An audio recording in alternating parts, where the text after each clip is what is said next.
Oh my God. And so it begins another voyage into the abyss that is Geektastic Cypher. Oh yeah, we gotta take our banner off so y'all can see our wonderful faces. What's good, y'all? Hey. What up?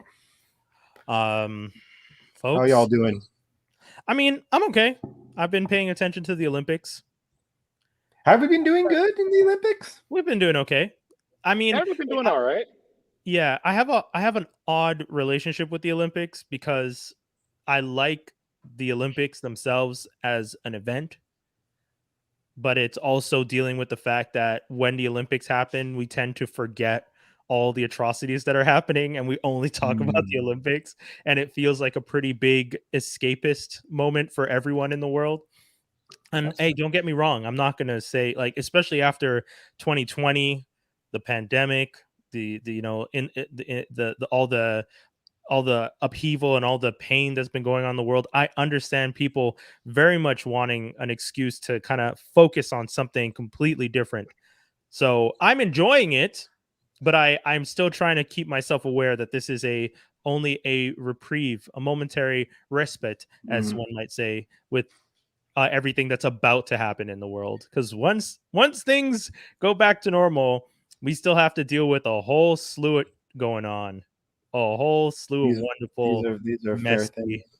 You know, do you prefer the Winter or Summer Olympics though? I'm not an athlete, so I don't care. There's not like more sports you prefer in one or the other seasons? No, really. I watch random sports, especially this time, because this Olympic had skateboarding, which I have never cared about much as a thing, and the skateboarding has been pretty cool. You have some really young people who are just doing some extraordinary things, and that was exceptional. And then, I've been watching. The thing that I like to watch is the cycling track. Okay, I find that interesting for some reason. And then there was a big crash in one of the races, the UK versus Denmark. Usually you almost never catch up because you're both going, you start on opposite ends of the track. You're going opposite direction. Well, you're going the same direction, sorry.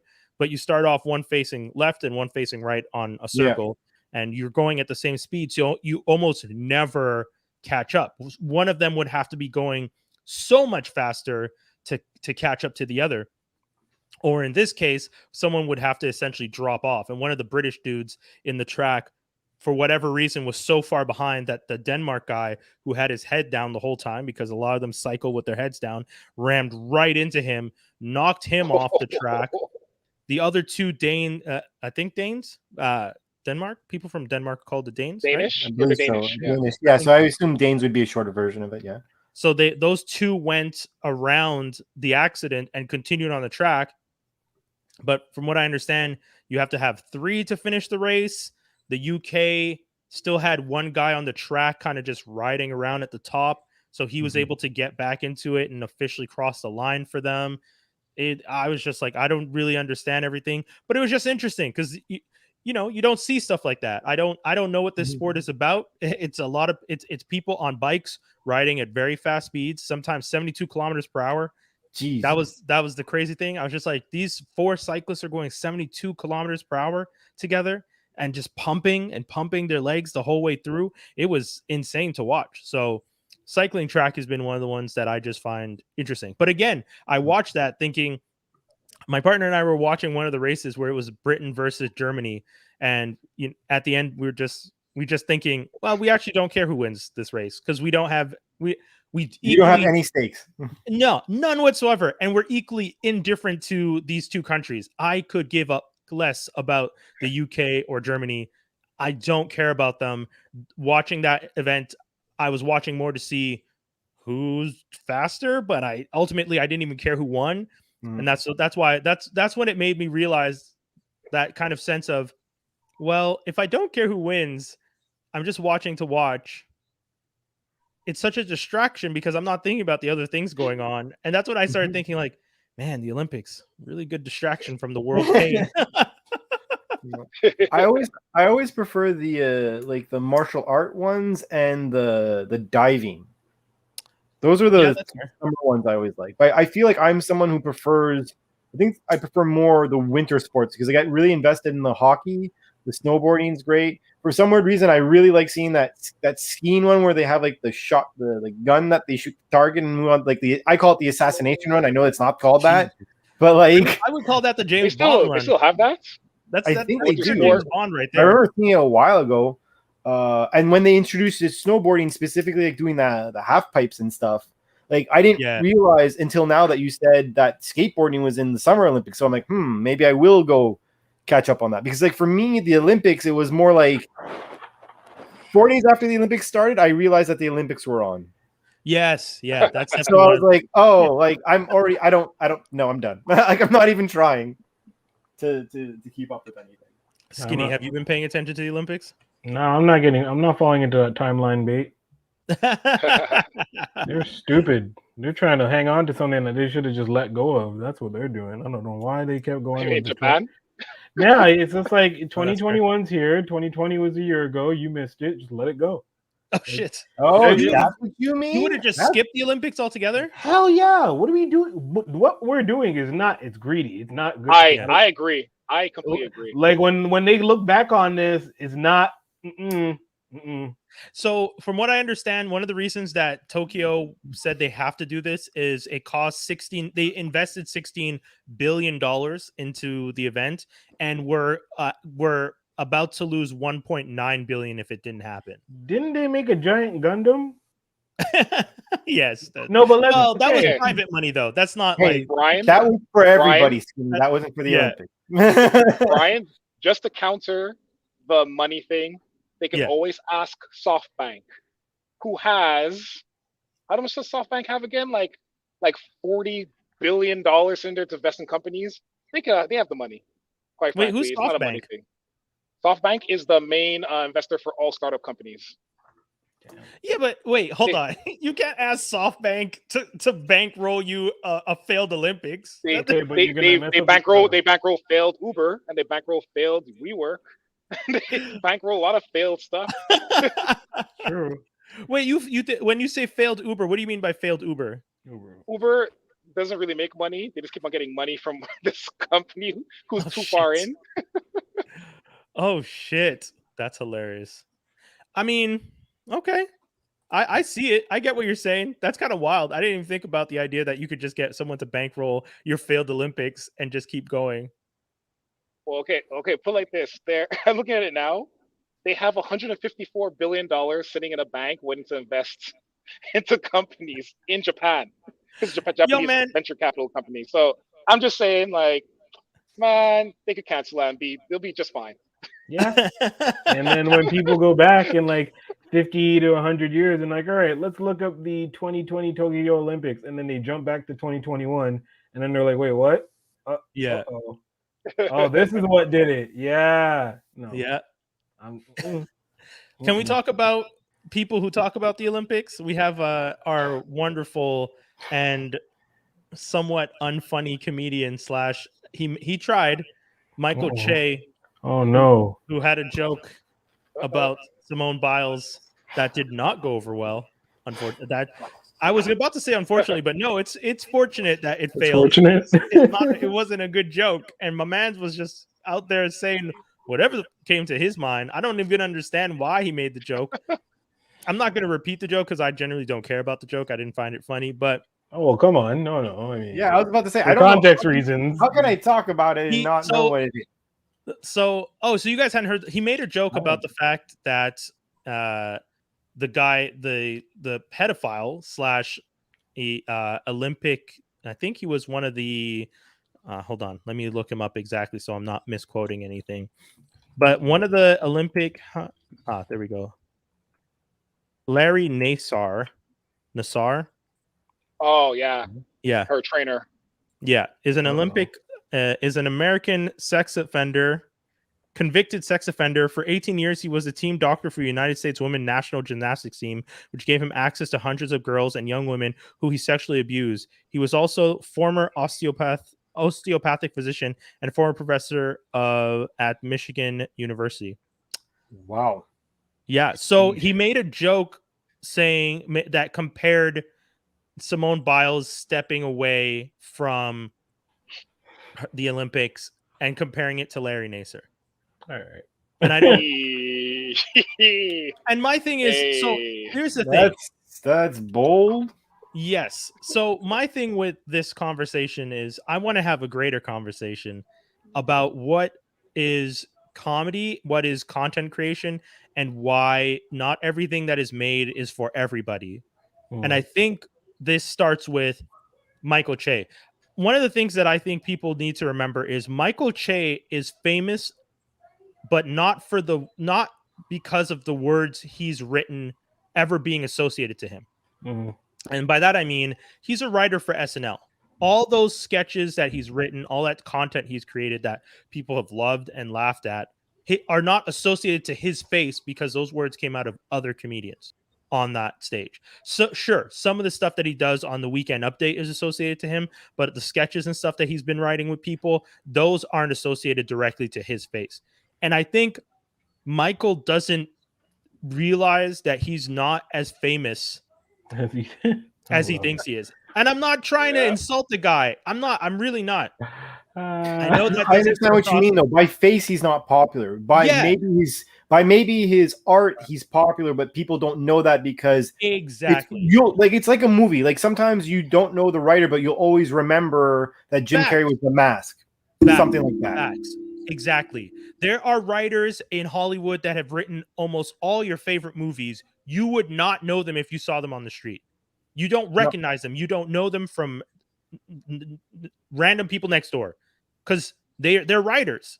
And Michael Che is predominantly known as a writer. He's now gotten more visibility. He's doing stand-up. He's been at Just for Laughs. He's done some stuff here. He's done some stuff there. He's gotten his own show. But ultimately, everything that he's doing is filtered through, one, the protective shield of SNL, and two, the fact that he's relatively lower on the scale of fame than some of his counterparts in the comedy sphere. Kevin Hart, Dave Chappelle, all those guys. Michael Che's higher than Hannibal Buress, but lower than Chappelle. You know what I mean? Yeah. Like popular. Okay, yeah. Yeah. Popular. I get what you're saying. So I think that one of the things comedians or any content creator should realize is, and I make this analogy, a comedian making a joke about Simone Biles could have worked if they had A, they were a better comedian, and B, had more fame and a bigger and more clout. The same way that a producer or a rapper can get away with using samples and stuff like that and getting things signed off on if they have more clout. The more power you have, because that's clout was originally, and for those of you who don't know, clout means clout as we understand it now derives from a 1970s journalist who was using it to talk about politicians who are gaining power in specific circles, and that's the real meaning of it. The way it was used now is a nod to that, but it kind of turned into something else because clout chasing is a whole different thing. But essentially it comes down to having the power to do certain things, and the more clout you have, the more power you have, the more you can get away with.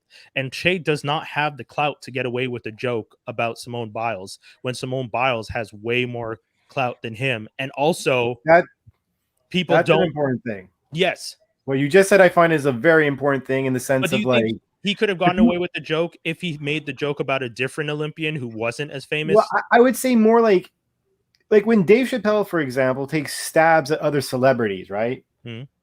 It's Dave Chappelle. Yeah. He can say whatever he wants. Yeah. Let's say for that. But like, if you're just an up and coming star, you're not going to like take a shot at like a Brad Pitt or Leonardo DiCaprio because they could crush you. Let's say.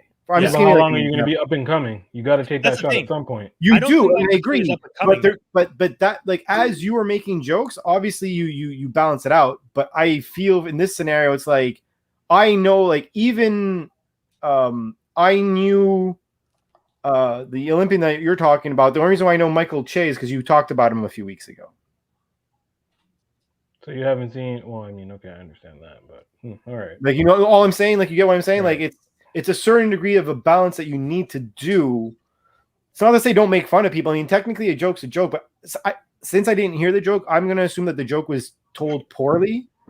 There's a big thing in regards to delivery. Like, one of the reasons why I love, for example, Akeem, one of our buddies who's been on the show a few times, when I've heard his stuff, he's amazing at delivery. Yeah. He's got timing down, and he has like the right like words to use and that stuff. So I didn't hear the joke, but if that may have been a problem. Would you say that's maybe a problem with the joke as well, Brian? For me, I don't think there was any version of the joke he could have written that would have gone off okay. Like, okay. I don't see how you can write the joke about what Larry did and compare it to what Simone was going through. Like, even just bringing up a victim and their assault, like the aggressor, in a joke together is very hard to do. Yeah. Could Chappelle have done it? Maybe. Like, what you're saying is, could he have been a better wordsmith with it? Yeah. I don't know. Hindsight's 2020. I'm sure if there's probably a different version of the joke that could have worked. I don't know how you get away with that. But here's the other thing. So the flip side of that is, even if there is a better version of the joke that someone could have gotten away with, and you don't end up offending everybody, no matter what, people were going to be offended by this joke. And I think one of the things that we need to address is not every joke is for every platform. Like, a joke about Simone Biles and Larry on Twitter, which is a very public space that can get retweeted and reposted, is not the same thing as you doing a joke at a bar or on stage. I don't know about that, because like Twitter is that platform that's like they really want, like, Al Qaeda's on Twitter, literally. Yeah. Like, Al Qaeda, like, you know, it's the most freedom of speech platform that still exists. That's now, what I'm saying. Whether you're so I just think he has bad timing, and comedians should know about timing. Yes, that's fair. As, like, you know, like, comedians, that's one thing comedians know, is all about the timing. And for that joke with Simone Biles, the way I see it is, like, comedians always make bad jokes that offend someone. It's like part of the culture almost, right? Yeah. But in this case, I always find that some jokes are like really messed up, but you chuckle first and then you go like, "Ooh, no." Yeah. But it sounds like one of those type of jokes. It sounded like a joke, like, from the start, people were like, "Nah." Yeah. You know? Like, and it's like set up for failure. Yeah. Like, he took a shot that might propel him more into less out of obscurity, I guess, but it didn't work. Yeah. Especially with Simone Biles being red hot right now. He took a big risk, and he's gonna take that L pretty much. Yeah. I mean, my thing with him is he also takes tons of L's. Homie's not like he keeps doing this. His pattern is to make jokes that at the expense of people that other people don't find funny. And then when people get upset with him, he dips out of Instagram, you know, takes all his posts down, and then does this whole like, y'all can't take a joke. And it's just like, yeah, but homie, you keep, like, the pattern is you do this repeatedly. It's not that we can't take a joke. You're not funny. At some point you have to realize it's not that we can't take a joke. It's that you're not telling good jokes. And Michael J thinks he's telling good jokes because people laugh at his stuff on SNL and people laugh at his stuff on his show on HBO. But yeah, but that's a written show with other comedians that's been edited. What about his stand-up special? stand-up specials are practiced for ages before. People don't just come out with a stand-up special. Yeah, You that's work that purely hour curated. for a long time. The stand-up special is a version of your set that you've been practicing for a long time.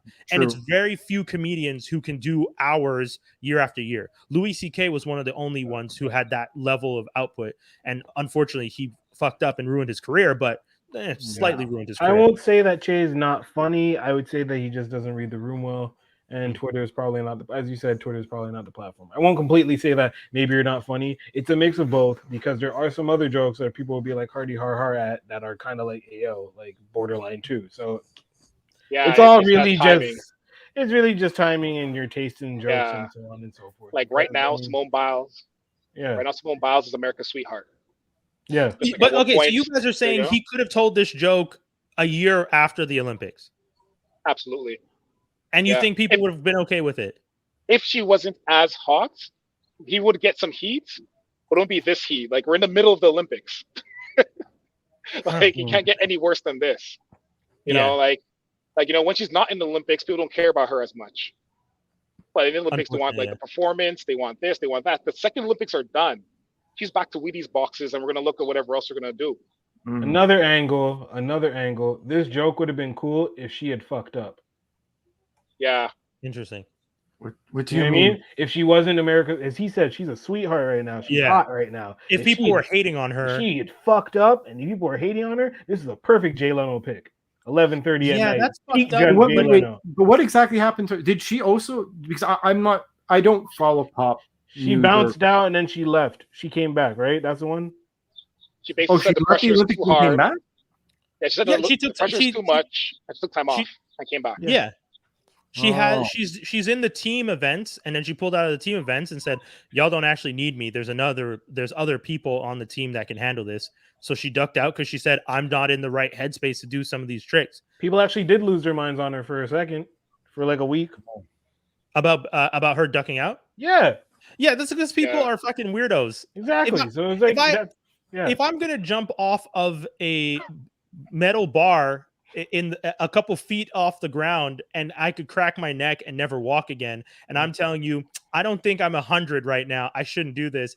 You go ahead and be mad. I don't give the fact that people were upset with her for saying I am not at 100 is crazy to me. Well, there you go. I don't so owe you anything. If she had gone further to piss off America and whatever, and then they'd put her on the heel side because she's teetering, because she came back and won. If she didn't win, didn't come back, she'd be here. He make that joke, it's a-okay. And that's what I'm saying. That's so sad. But I don't think you guys are wrong.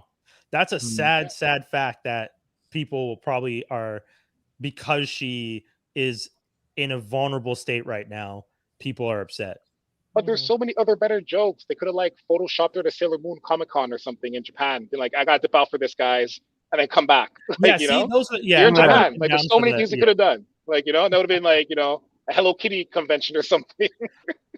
Just showing her like living her best life. Sorry, I can't do these tricks. Just partying. It's like, okay, that's problematic. Yeah, but like a short joke or something. Nintendo World or whatever. Say what, Dave?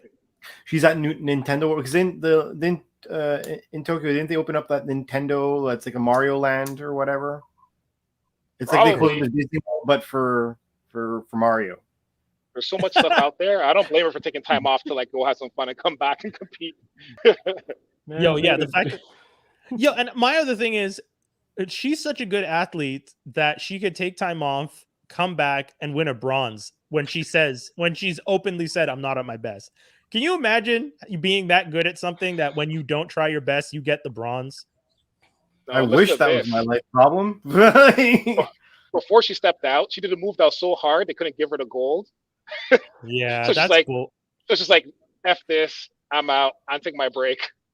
Yeah. So she's already too good. Like, That's another thing I don't respect about how the Olympics run their shit. It's just like and the excuse is so messed up. The excuse is we don't grade that move high because we don't want to encourage other athletes to attempt it because it's so dangerous. But doesn't that mean she's a badass? And that means she should win a gold? Same thing with that French figure skater who used to be able to do the flips. And people got mad and said, "No, we're not gonna give good points for this because it's dangerous." Yeah, I practiced. That's the point. That People who can't do it shouldn't try and do it. But I should get high grades for being able to do it. That's the feels stupidest funny. thing. A lot of people could do it. Actually, it's not even that hard to do the backflip. Supposedly for figure skaters, they just don't. It's not like it's the hardest thing ever. It's just that it was something athletic at that time. Now everyone caught up, and it's just like a whatever. People just do it like for fun. But they still don't rate it because there might be infiltration of certain people into the sports, and that's why I'll leave it. Oh wait, what's the code there? Because I don't think any of us got the code. Yeah, hold on. Oh, just all the athletic people, because there's a lot of sports where, like, just like with Simone Biles, a lot of sports where they don't want it to be judged on athleticism because then too many people are going to lose from the countries that are strong. They don't want like Africa. I get what you're saying, but come on, to take over, right? And it sounds crazy, but it's a sport that you're rating on art. I like the way you flipped. I like the way you twirled. So I guess a 9 on 10 instead of 8 on 10. Not the fact that you did a triple sow cow. Yeah. Or like a 4 twist in the air. And like, so it's like, what are you judging this on?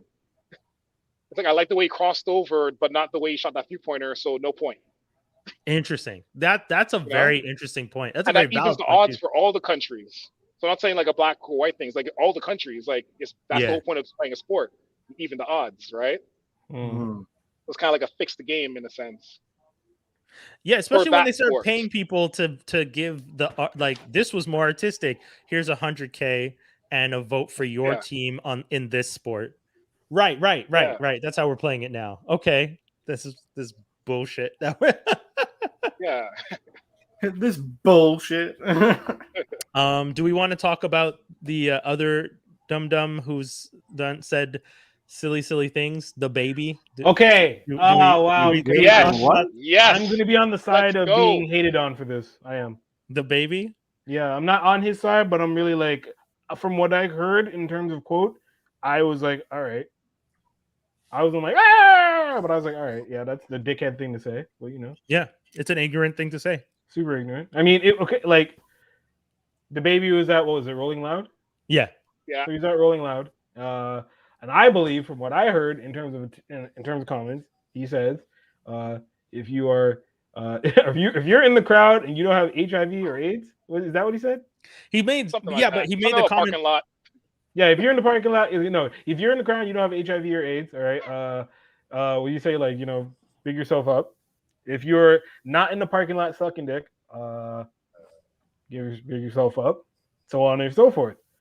That's what I heard. Brian's gonna go find the exact quote. I'm trying to find it. Me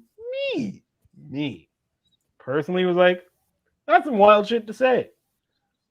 In this day and age, not the smartest. Yeah. But I've heard wilder, like way wilder, super wilder. We're gonna go back to our Slim Shady and Elton John friend. Hold on, I'm trying to read it because you watch it. We're listening. Oh man, this article is trying to block me. Exactly. Well, my take on it is, like, take that L, homie. Like, I personally, for me personally, I think DaBaby's undercover. It's the one thing that makes sense because you do a whole show. I listen to all his music. Like, he's kind of quirky, but it's kind of fun, right? Yeah. And all the content he talks about has nothing to do with the community, the gay community or lesbian community, nothing. It's general like guns, drugs, women, whatever. Like, and then you're doing your show, you're doing well, you're hot, and for no reason, zero reason at all, you decide to start hating on gay people in a parking lot. Like, what happened to you, homie? Okay, who hurt you? He says if you didn't show up today with HIV/AIDS, any of them deadly sexually transmitted disease that'll make you die in 2 to 3 weeks, put your cell phone light in the air. Okay, second one, go. Okay, second one, ladies, if your pussy smells like water, but your cell phone lights in the air. Yeah, fellas, if you ain't sucking it in the parking lot, but your cell phone light in the air, keep it real. That's a wild one. That's a wild one. In my head, I'm like, it's so random. It's so out of left field. I'm like, that ain't normal. So in my head, I'm like this, like a gay dude beat you up or something. I don't know. Like, were you sexually molested? He might have got hit on in the bathroom. It's happened to me. Hey, it happens. Penis, you get angry. You may be high, a little drunk, a little turned up. But he didn't give none of that context. He just kind of went off on gay people and people with HIV. I'm like, okay. The tour Like, is you know called you're gonna Rolling get- Loud. The tour is called Rolling Loud, and these guys are different. I'm not excusing it, but I'm saying the tour is called Rolling Loud. These guys are definitely drinking and smoking a ton before on stage, while on stage, after on stage. After a certain point, you can't. Not even. You're responsible for everything you say. Yeah, I was But- gonna say. Okay. But after a certain point, it's like, Well, my main take is because the black community is going one big part's going hard for DaBaby, one big part's not, right? But who is going for DaBaby? They're like, like, dude should be able to say like it's the culture, but in my head I'm just like, okay, cool. No, that's not the culture. But that's not the culture. when one white person says the slightest veiled thing about black people on a stage randomly, it's hell and fire and earth paradox. Yeah. So Yeah. come Yeah, with that so I'm same just- energy when someone makes homophobic comments. Yeah, like there's homophobic, like black people are equally in that community as anyone else, right? Right. So like, yeah, like You know what? The real problem is with this situation is that after he said it and people got mad, instead of just shutting up, he doubled Yeah. down so much. he's an idol. Like that's what really threw him off. After this thing came out, and then he went on his live and then started talking that bullshit, and then people got mad at him again. And then Questlove went on and said, "Yo, this is my list of who I would want." Scratch DaBaby's name off, wrote a whole thing explaining like, "I'm not standing for this crap." DaBaby goes out and says, "I don't know who you are, nigga." It's just like, how are you gonna say you don't know who Questlove is? Yeah. How DaBaby? And he made 2 apologies, and then today on Instagram he posted him eating, I guess, mango or something, saying he's unbothered that his shows got canceled. So I'm kind of confused because he gave the apology, then he's kind of like, well, F my apology. Well, it's not enough my I guess. apologies. It's that I'm my unbothered apol- when the shows got canceled. That's more or less what that Well, is. I mean that, and this is Yeah, my by thing that now- I find. At the end of the Go ahead, day, yeah. it's going to affect your bank, and you could say Yep. you're unbothered, but you're going to be unbothered, Yep. not able to afford that mango next time, and that's going to be a problem, buddy. So go ahead, and keep saying you're unbothered. Keep playing with people, And because in DaBaby this only day has and like age, 2 albums. right? Yeah, so like he's not free yet. He's not like he's Drake who has like all these albums and he's free. It's not like he like like when artists are out for a while, like Rihanna, they could just do their own thing, not drop an album. It's like, Yeah. no, you're under contract. They could disappear you real quick. Okay, but here, because I'm gonna go for a deep dive, and this is gonna tack on to what we were talking about last week. So if we have Homeboy who's Captain Shock Factor, Yeah. right? And you're DaBaby, and you see this wildness popping up every day. Every day it's more shock, and you're not him, so you can't do that. But you also can't push the envelope like that because you're not out here whopping. So you're just DaBaby, and you literally like, I got nothing else. And this motherfucker Lil Nas X, who doesn't even have his own name, is out here just blurring niggas' dicks and getting mad views off of it, and then making edited versions of his video and getting mad views off of it. I'm Yep. not defending what he's saying, but I'm saying that wasn't pointed at generally the gay community. That was for Lil Nas X. Oh, you think it was a sub? Woo, yeah. But the Yeah, sub bro. didn't work. Because that's where your money's going. Yo, You Don't just- hate the player, hate the game. Yeah, Lil I Nas mean, Lil Nas yeah. X is doing his thing. The sub Yeah. the sub didn't work though, because the sub is messing with your money now, and you are losing ground, and you won't be able to. He knows Take- his money's done. Out of the baby wars, what's the name? The other baby one, Mm. right? The other Yeah. baby one. Like he's gotten the better features. He's gotten like 2 Drake features now. The other baby one. So he knows his shit's dried up, and he's probably just frustrated. That's what it is. Yeah. Devin, I you're don't- too white. We're not gonna explain it to you. Stop that. Who the fuck is baby? Google, nigga. Shit. Fuck Oh, outta he's here. asking who's the Yeah, baby. who the fuck is the baby? LOL. Google. You have a computer and the internet. Shit. DaBaby got Tired the of that ignorant consequences shit. now. The baby is a rapper, and this is a failed. This is No, his don't failed do it. career. Don't do it. Don't give it. No, don't no, do it. all I'm Don't do it saying- for him. This is the facts. It's a failed career. Like he's a rapper. It's not a failed career because he'll be back. He'll be back within like. 'Cause listen, if Chris Brown and this, I'm plotting it. I'm waiting. Okay, but no, if go Chris ahead. Brown could have a hit currently on the radio right now, and everybody's all right with that. DaBaby will be back. Oh yeah, Nah, but nah, Chris nah. Brown See, is talk being about Chris The Brown, baby though. sounds like a baby with what's being said. behind the scenes. Chris Brown is losing ground. By the way, though, he's being banned in ways that people don't even realize. That wasn't even a stop that. That But was even like though Chris Brown is still like a big time entertainer, right? Like I look more like Rick Ross, who like has photos of him being a parole officer shaking another dude's hand in a police suit and then he somehow just this is 50 Cent, makes a bunch of hits, and everyone just forgets about it. And I'm just What like, he's saying, wow. okay, fine. that's He'll be something more or I've less like always a said Meek about Mill. Then he'll be a Meek Mill. He'll come back from his massacre. Yeah. Remember Meek Okay, Mill? He got it's massacred by decent though. Drake. Bong, That'll be I okay though. I Like it's just hard though. I And just look don't at think to, I don't to, think the baby cares that much, which is again my thing with it is you don't care, but I don't know what the backup plan is. I don't know who you think is going to support if you keep fucking up. Because the thing is, he's not letting this stupidly, not letting it die. He said it, Yeah. should have just apologized, let it go. Decided to double down, should have just let it go. Decided to counter when people kept talking about it, should have just let it go. Now he's losing ground, losing shows, and people are saying, what? And he's just like, yo, man, I'm okay. I'm not bothered. It's just like, just don't say anything. Stop talking. that's today's generation. They cannot do that. Yo, he has Yeah. Meek Mill's old agents clearly. Yeah, they don't have good management. That's all it is. Like someone should have shut down his ish right away and been like, nah, you just don't do anything, stay away, enjoy your time with your boys, and come back in like a month when someone else messes up. True. Yes. That's the big thing. The news cycle is so short that he could have been replaced 5 times in the time that Easily. he just kept carrying on. But All he needed to do was just stop and True. let the news cycle switch over. But he kept himself in the news cycle.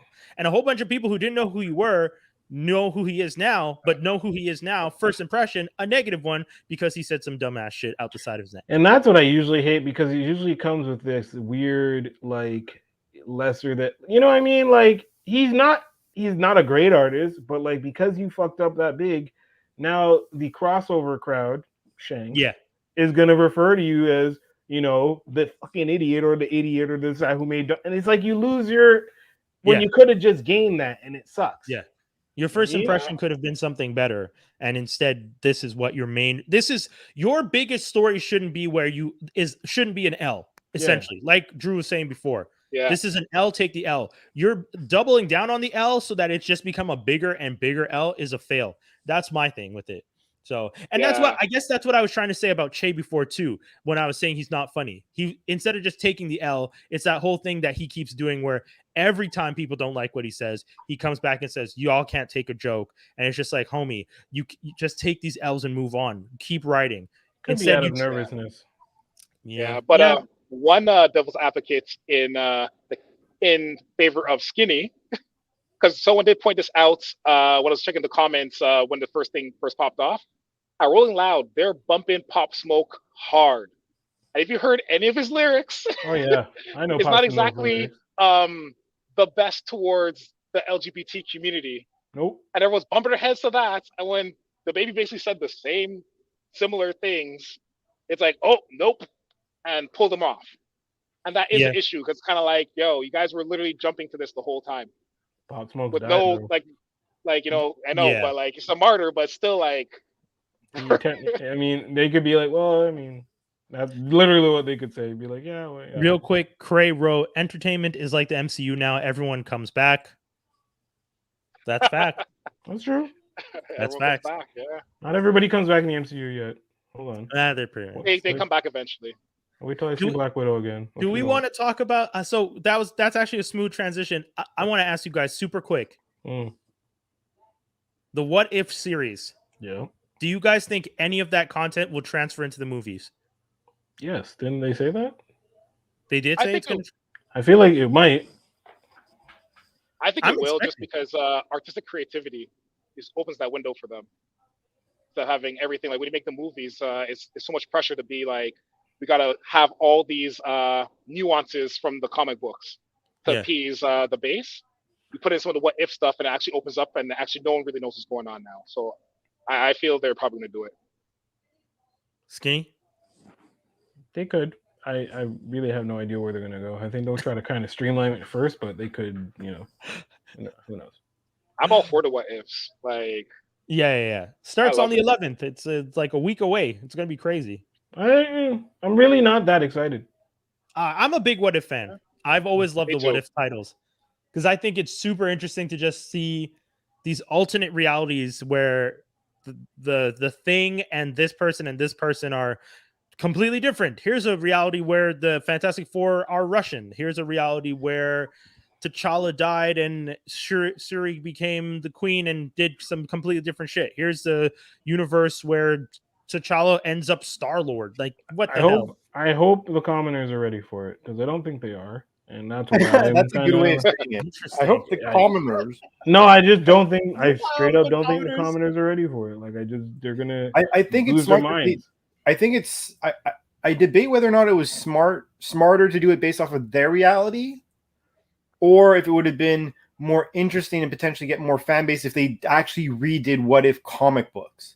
Like, for example, at some point, this is limited because you've only done so many movies, right? Yeah. So people only know so many characters. And even if you wanted to be like, well, we'll include the TV shows, even the Netflix ones or whatever, it's still a lot. It's still not a lot. Like, example, I would love to see the What If where Eddie Brock keeps the symbiote for as long as he ends up like basically withering away, and it ultimately goes on the Punisher. That's one of my favorite ones. The obvious one, what if Spider-Man was part of the Fantastic Four? That was a real comic book. That would be cool to see. And I feel like Disney, if they were, and I think they're smart enough to be able to do this, like they should do this What If. And if this What If catches on at all, I would make a secondary What If show. But instead of being like the art that they have now, I would make it more animated, and I would do those stories instead. I think those stories are more interesting compared to what you can do with the Marvel U. Yeah, I do understand what you mean about them being limited, because and that is one of the unfortunate parts of the MCU. They had to use the MCU to introduce people to these characters, and then these characters get to move on, and that's as many characters as you can have. You can add in you can pepper in a few characters, but the same main characters that you introduced have to be around. And yeah, that's interesting. I'm still secretly hoping that we're going to see some of these guys, whether it's Luke Cage, whether it's, some of the characters that have now gone back to them. And I'm kind of hoping for a What If episode that touches on the Netflix stuff. That's one of my crazy ideas, because I think it would be cool. I think what would be badass is they somehow introduce the X-Men through this by creating like, what if the Avengers were the X-Men? And people are like, who are the X-Men? And that's like, you're getting that later. Like, I would kick your ass just for that even coming into fruition. You fuck. You want the X-Men to appear, my glorious X-Men to appear on a friggin' TV show. I want to be in the U, Skinny. That's how pro I am. Why are you holding back? I'm like, he should have show up at the end of the Infinity War and all this. No, we can't do that, even though we're fixing all of the universe. God forbid that we do some of that. Let him just do his thing. They will come when they're ready. You're not going to get the X-Men in a half hour to fucking What If show. We can nerd the shit out about this. I want them now. You see that DC brain? Let's get this show on the fucking all that wild shit. See that DC brain? Yeah, all that Green Lantern fuckery, darkness shit. That's what DC brain. They're gonna fix it apparently, which I hope to God. They claim they learned from their mistakes, which I'll only believe when I see. Specifically for the Green Lantern that he was mentioned. DC brain. DC cannot be fixed. They have Batman, and that's it. Keep on rolling Batman. Who knows? Maybe the Suicide Squad is going to be better, but who knows? Dude, even if they topped up Suicide Squad so bad, dude. Even if the Suicide Squad is the best DC film ever, the universe it comes to, what is it? What's the saying? The fruit of the spoiled tree, right? They are coming off the tree. This tree's dead and dying and is rotting. And this is the one golden fruit that they're telling us we should eat. But guess what? It's still going to poison us, and it ain't going to taste good. I don't expect the Suicide Squad to be the end-all, be-all savior of the DC universe. And this dumb Flash movie that they're doing over here, where they're bringing in every character and their cousin in hopes that people will find it interesting. Guess what? Marvel beat you to the multiverse, and they're going to beat you. They did it right. Every time DC tries to do something, Marvel has either done it before or is doing it better. They are giving us the to South Park. You're saying Simpsons already did. Simpsons did it already, or whatever that South Park episode is. Oh yeah, well, Simpsons did it. Simpsons did it. That's what it was.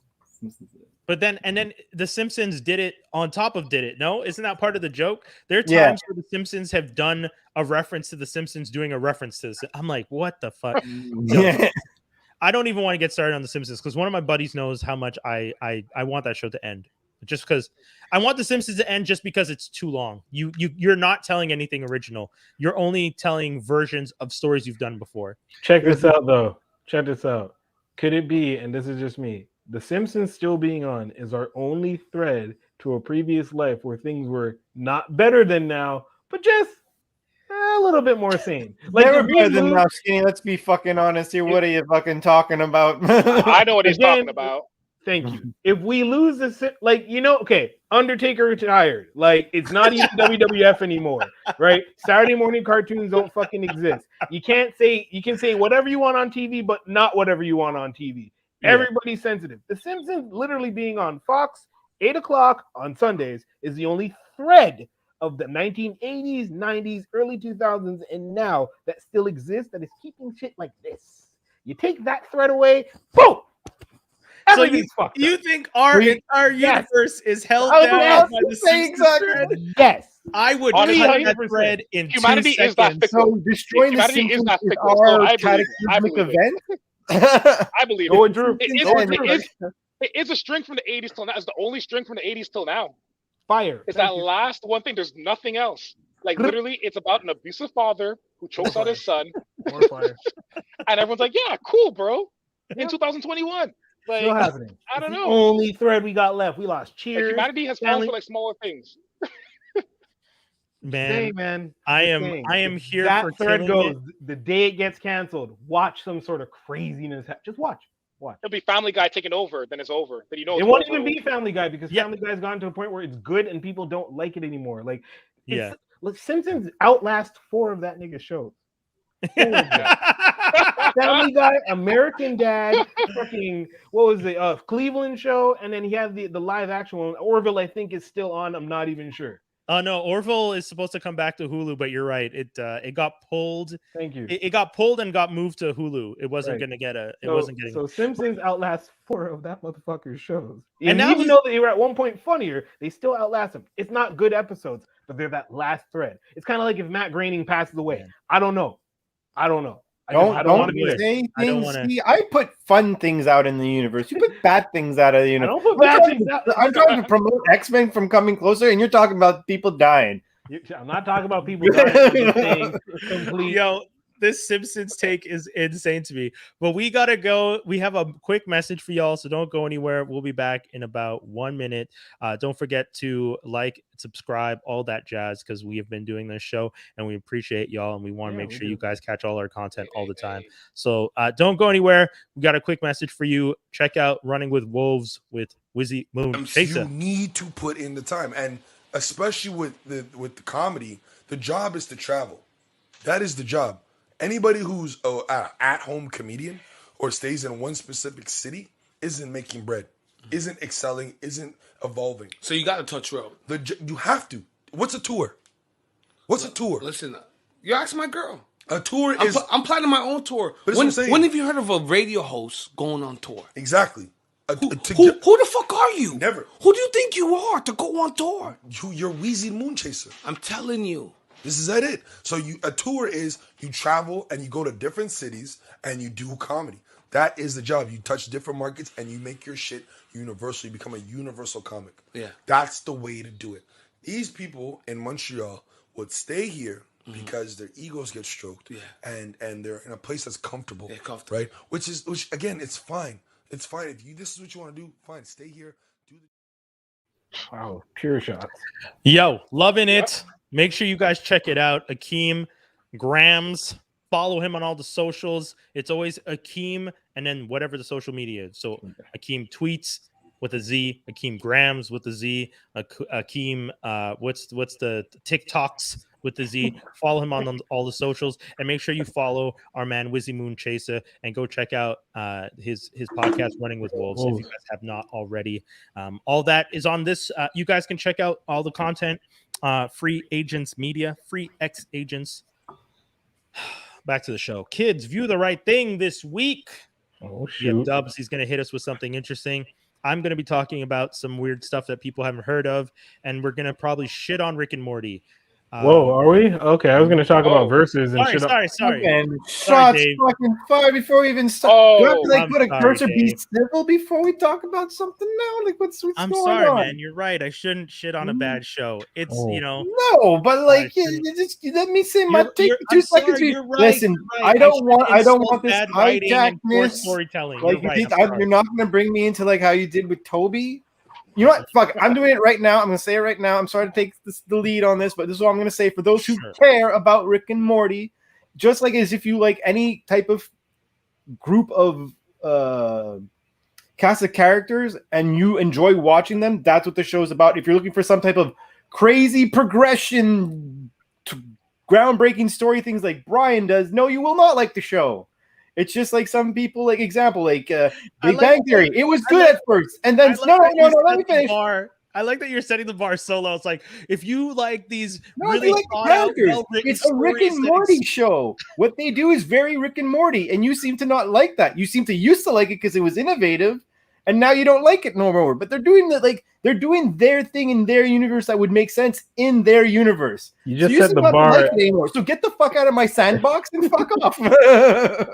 You just set the bar at Big Bang Theory. I'm just letting you know. No, I was going to give an example where it's like if you like, give me a show that any show that you know, that there's people that usually end up falling off after a specific season. Any show. I was going to give about that show because I knew one for that show. But give me anyone. Wait, you want any show that falls off after? Like one you like that even for you, you're like people usually drop off after this season. Oh, Community. Oh shit, Dan Harmon helped with that one too. Shit. Okay, you're not okay. So I'm gonna go somewhere else. I'll say like for example, Lost was bad, right? But you end up watching Lost because you like the characters. After season 5, it goes so wonky you don't want to watch it anymore, right? Wait, so that's what I feel. Something like that is happening with Brian because he used to love Rick and Morty, and they haven't. Wait, are you saying done their formula? And you hate on it all the time. Shots fired. Are you talking about my personal taste? Or are you talking about the bad writing of the show? Sorry, you told me you used to like Rick and Morty, and now you don't. You think they're bad now since last season. I like good episodes of Rick and Morty, and they haven't had one in a while. That's my issue. The one on last weekend was fine with, which was the comparison of the Godfather one. No, the Zords one that was this past weekend. Yeah, but it's not Zords, it's the Ultron one. It was fine. What was wrong with it? Yeah, that you know why I don't like that one? Do you why, want Brian? It? Because it was lazy. Cut your steak open. Why? It was lazy for them to be like, let's tell the story of the Godfather using Zoids and Voltron. Let's do a mafia story and establish that Rick is untethered without Morty. That was the main gist of the story. Without Morty holding him back, Rick and what's the daughter's name? I already forgot her. Rick and Summer together are so similar and power so much that they'll do whatever they'll do. They don't have anyone anchoring them to the reality so that they don't do stupid shit. That I understand what they're trying to do with this episode. Because the whole episode, you start to see that even when Rick is pushed by Summer, it gets so far that Rick, who is supposed to be a genius, is blinded by his stupidity, that he gets played by a bunch of anime dorks who come in and fuck his shit up. And that, to me, I was just like, okay, we get it. That because this is the second time, and Dave, here's my problem with it. This is the second time this season that Summer and Rick have gone on an adventure and have pushed each other, and things have gone out of hand. And every time that's all that Rick does if you really talk about the show, that's essentially what Rick does every single episode with whoever he's with. No, since day one. Morty is a wet towel who fucking ruins his fun, and he always says it. When him and the dad go to that amusement park, it's the same thing. What do you mean? When the assassin story and they end up on the train together and stuff? Yeah. Yeah, but but that's what I'm saying. Like, hold on. That's his interaction with anybody. You want to compare that to him? You want to compare that to him snorting detergent and like you know what I mean? There's a difference between it's just stupid funny. That's what I'm saying. If you like stupid funny and you like these characters, you're gonna enjoy it. Or Brian. I don't know. I feel. Thank you. I like the fact that I am the opposite of liking stupid funny. I'm okay with that. No, specifically for Rick and Morty, don't act like y'all hate on Dan Harmon every single chance you get. That's all I'm gonna say. Yeah. Look at that smile on your face. Oh, I think Dan Harmon is a hack, dude. I've said it. We've spent whole episode shitting on this man, like lazy fucking writing. He doesn't. I don't find Rick and Morty to be good right now. And the last time we spoke about it, I was excited that they had tried to go back to being better storytellers. And then these last few episodes, I was like, God damn, you motherfuckers fall off quick. Like, you can tell that somebody is trying to write good stuff, and then someone else in the writer's room is like, all right, let's put an incest baby in. And it's like, what the fuck are you talking about? That's just the crazy. Oh, okay. Yeah. No. Incest babies, horse people. Don't take any offense to this, but this is just that white boy shock value shit. That's weird. That's where South Park went, where I couldn't watch it anymore. Dave, tell me I'm wrong. Tell me I'm wrong, Dave. I haven't watched South Park in a long time. Exactly, because wait, you watched the pandemic special? Yeah, but I like certain episodes of South Park, but I was more also because people encouraged me because it was more like a movie as opposed to like an episode because it was like a string of episodes. It was like more than half an hour. South Park has fallen off. Incest, baby. Well, I wouldn't even say I would say that South Park. I was never the biggest fan of South Park when I was growing up. I didn't fall in love with the kids. Just at one point in time, for me, when it stopped being like only poop jokes and they were talking about straight up things about society and stuff. Yeah, I just think there were certain episodes that I really liked, and I watched. Like, I know South Park episodes. I don't think I've actually watched a whole season back to back. Okay, yeah, I find it you know weird. What I mean? Like a lot, and also a lot of my friends liked it. So like, it's like when you go to your friend's house and they're watching something, you're not going to tell them to change what they're watching, right? So then you end up watching a few episodes.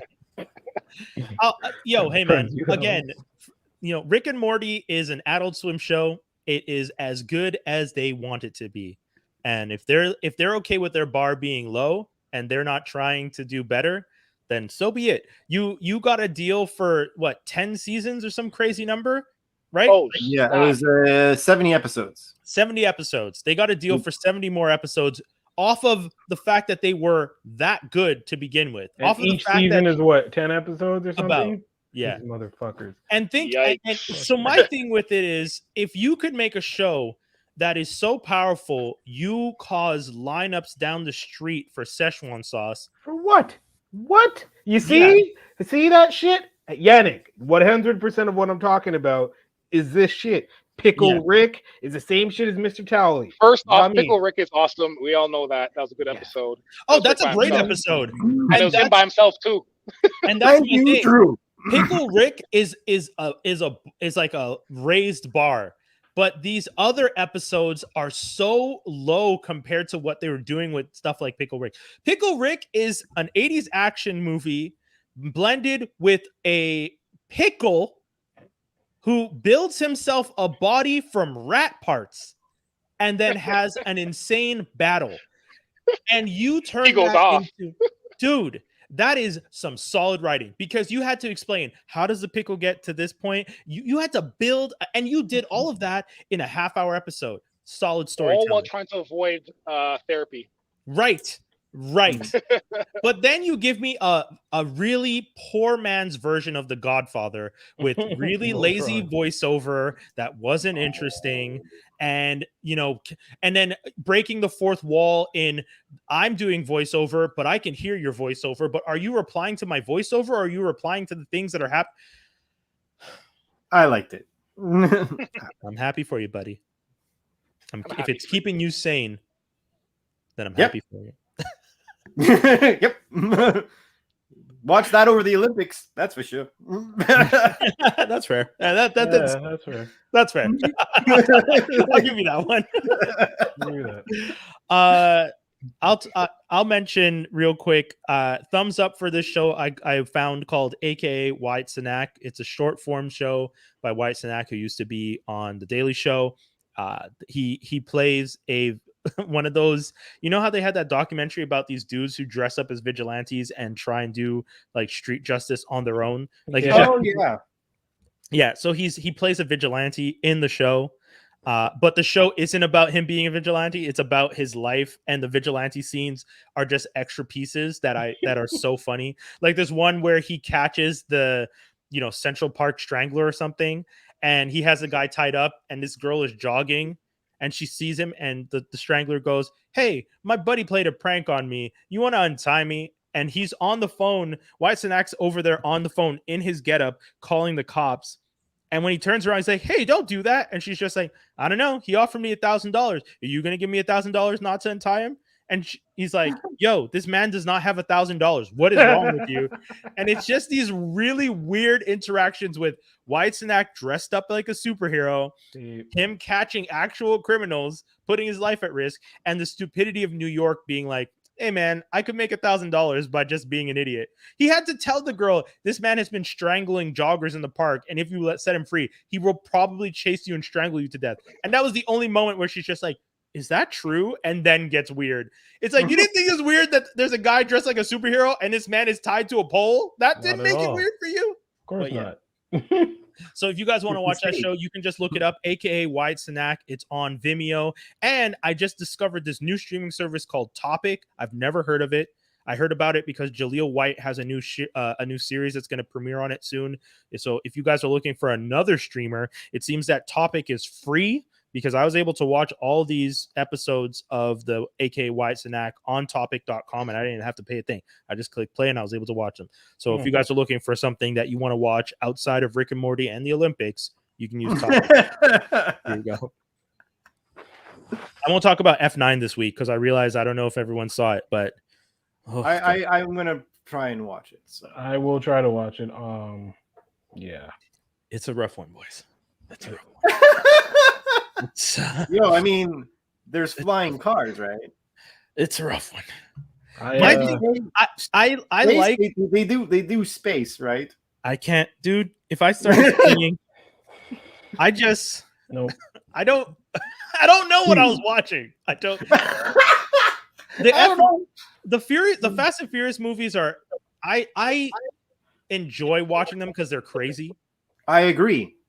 And one of the saving grace of the movies is the fact that usually the third act is so crazy that even though I didn't like the first two acts, in the third act I'm like, shit, yeah, this is wild shit. I'm down for it. Kind of down. When it's like them flying, like trying to drive a car onto a plane, them driving cars across from one building in Saudi to another, them dropping tanks on ice on a submarine. Every time the final act, I'm like, wow, shit, I didn't think you guys could do it again. But then this movie comes and you watch it, and at the end I was just like, oh, okay, where's the thing? Where's the thing that is so cool that when I watch it, I could be like, I may not have loved the movie, but that one scene. What's the one where Vin Diesel and what's his name drive off the cliff? Him and Brian drive off the cliff, and then Vin Diesel's character climbs out of the seat, goes onto the back, and jumps off the car. I think that's number 7. Yeah, that might be 7. Okay, 7. Whichever one it is. That I sometimes watch the YouTube clip because it's just that good.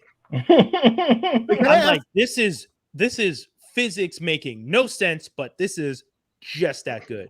May I ask a question in regards to it? Because for me, I like the franchise in general. 2, I'm like a little about. I've never actually watched 3 because I don't feel like watching one that's completely like out of like the loop of the rest of the films. But one thing I could say, especially like 1 to 4, and then 4 to like 8.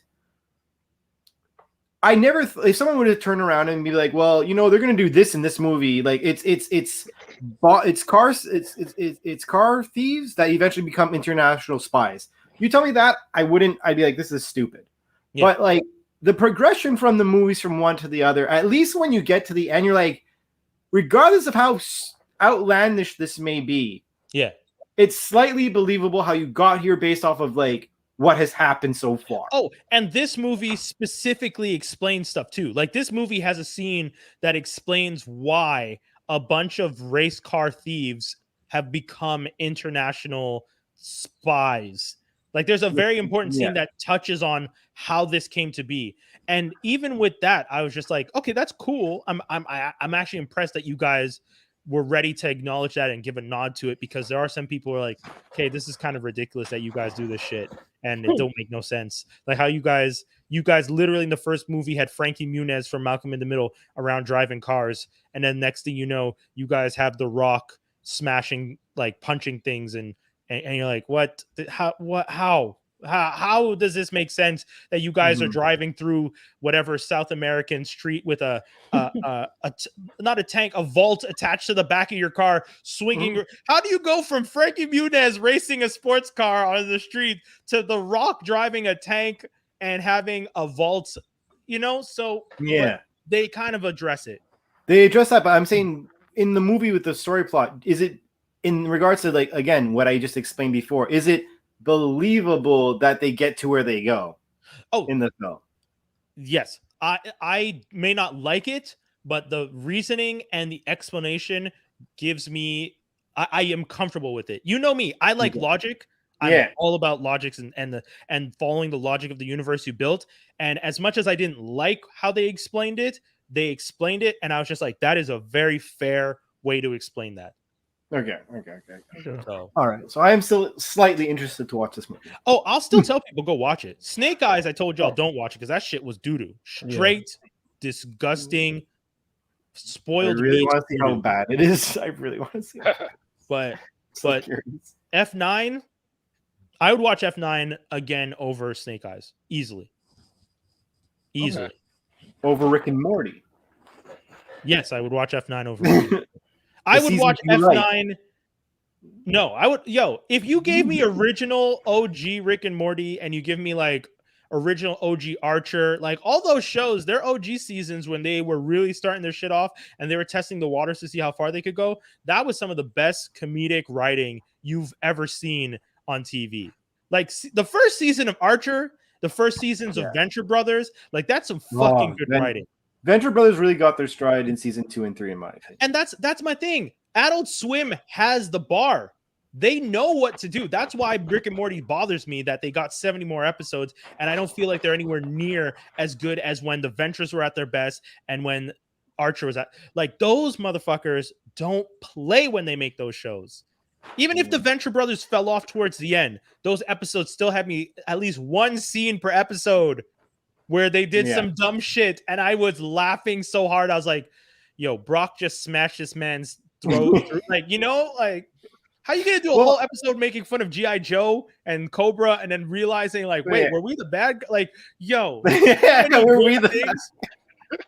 My God. Dr. Venture has the party at his house, and they introduce all those, like, fake, like, villains that were hybrids of real people. Like Hammerstein was a combination of Lex Luthor and somebody else. Like, dude, I remember laughing at some of that shit, being like, God damn, this is good writing. And that's my thing. Rick and Morty, I don't say that anymore. That's why it bothers me. And F9, that's another example of like when you are your hottest, which I feel like the F4, F5s were some of the best, but they got one last movie to go and then they're done. Supposedly it's being split in two. They have to. No, that was the plan. From like once they got to 7, they're like, we're going to 10. Yeah, but someone told me that the 10th is going to be split into 2 movies. I don't know how that works. Sure. Then that's 11 movies. I know. That's what I said. That's no, what I said. Nigga, no, that's not math. It's like you know what it is? It's going to be F10, then F the end. Oh, probably these beautiful ideas that are also terrible. Wait, okay, what that might have to be. He writes for Rick and Morty. F10 then F the end. Come on, and F the end. That's so bad in frat boys. I know, but it's fucking hilarious. You know it is. Damn it. F10 and F the end. Oh my God! If they actually do that. Okay, Grizz, you need to stop with your blasphemy because Archer is not bad and Adventure. First of all, it was just Venture Brothers, not Adventure Brothers. You goofball. I don't understand. He's getting on the shows. This man with this kind of talk. Oh man, this is why you see. Wait, I bet you hated Harvey Birdman too. Grizz has to come with Birdman was amazing. Birdman was amazing. Grizz has to come with some better art. How you gonna? First of all, Grizz, if you're gonna say something like Archer and Adventure Brothers, it sounds like you don't know what you're talking about when you say the wrong name of the show. How are we supposed to take you serious, bro? Like, we'll say it's a typo. It's a typo. We'll say he was typing it, and it was called Venture Brothers. No, it's a typo. We'll give him that. But how are you gonna typo? It's typing Adventure, and it went Adventure on its own. Maybe some iPhone-ish definitely iOS. Definitely. Y'all giving this motherfucker rope. Anyways, he's out at sea, and y'all just throwing that rope to try and save him. Okay, that's fine. But anyways, FX and F is for family. It's done. Actually, F is for family is great. Oh man. I haven't watched that. They're not on anymore. Okay, so Grizz is asking if they're so good why they're not on. Because unlike other shows, you don't need to keep them alive just to keep them alive. Did Archer end? Archer's not done, but that's Archer's on. They're on a hiatus. I'm guessing he's talking about Venture Bros and the fact that Venture Bros got canceled, which I think is after. Yeah, it got canceled, and that's fine. And they're having a movie. Yeah, exactly. Wow. So, like, technically, no. Also, remember, they canceled it, and then the network said, "We wish we could continue." So, I don't think the network decided to cancel it. I think the network's parent company decided to cancel it. The same way that the parent companies have all the power. So, yeah, Harvey Birdman's coming back. So, if you is it? Does anyone want to say that Justice League was not a good show because they got canceled? If you want to tell me Justice League and Justice League Unlimited was not a good show, even though they got canceled, and Young Justice is like the amount of all politics, though. It is politics. It's all politics when it comes to cancellations, though. Yeah. So. Shows don't be like, I don't like that writer. He's some of my daughter something canceled. Exactly. Livelihood gone. There's multiple reasons why a show can get canceled. A show can get canceled because it genuinely drops off. A show can get canceled because someone doesn't like someone in the back end. And in this case, I don't know what happened. Venture Brothers is a solid show. It did really well for itself. The animation only got better, and then it just, it's done. So, I'm okay with it. This one has a fucking poster for it in the background. I love that thing. No. He just likes it because she looked good. Pervert. Yeah. All right. Drew, you were saying. All right. What show were you watching, homie? So I was watching Transformers Kingdom. Hit us. So. I was talking As to in Brian. The show is so. Well, okay. To be honest, the show is a little bit so, but it depends. I'm a big anime fan, so storyline wise, or not storyline, acting wise, I'm not too like, oh my goodness, that's super cheesy. But it was kind of hard to swallow sometimes. I guess the way they're going is like it was a little bit much. But I'll ignore that whole thing because the main thing about that one is so. Just so everyone has context, there'll be some spoilers, obviously. Optimus Prime, Megatron, they're in each other's ship. One's the Ark. I forgot the name of the other one. Yeah. And they're flying down to this planet, and they're like, "Yo, this planet has like a lot of organic matter. What's going on? Let's try and fix the ship so we could get the hell out." But then they realize Allspark is there. So like, okay, we gotta find this Allspark. Then they get attacked. So I was like, "Yo, that's a pretty damn big ass rhino attacking everyone, just like fucking everyone up."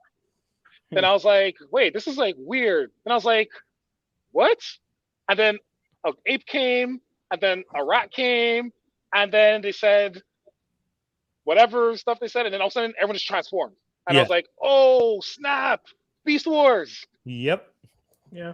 And then I went off. I was like, oh, okay, so you got Rat Trap, you got Optimus Prime, you got Cheetor. They brought all those characters in. They even brought in like Air Razor. Yeah. No way. They brought like literally the whole platform from like beginning to end. Were there at the same time. Is Dinobot there? We didn't see the Dinobots yet. Yeah. No. Sorry, isn't that the name of? Yes. From the Beast Wars, that you know what I'm talking about? The Raptor. He's there with the sword. Oh yeah, he's on what's his name's side. Yes. Sorry. Yeah, he's there with the sword that spins. Like they're all there. Like it's that crazy. I find the main issue is they kind of just threw everyone in at the same time. Yeah. It's kind of like you're watching it, and it's like Optimus Prime, what'd you call it? Dinobots, Rhino, then like this character and that character, and it's just more like they copped out for 26. I'm talking about like say an episode 26 minutes, right? They just threw in like character and character and character and character and character. Yo, they want to sell them toys, boy. Yeah, like you lose the whole like, oh my god. Yeah, because I know. It sounds like you're selling me to watch at least an episode or two of this show. You have to watch. You have to watch it because Beast Wars. The continuity between Optimus Prime and Megatron's adventures, and Beast Wars. They actually made it like meld in pretty damn well.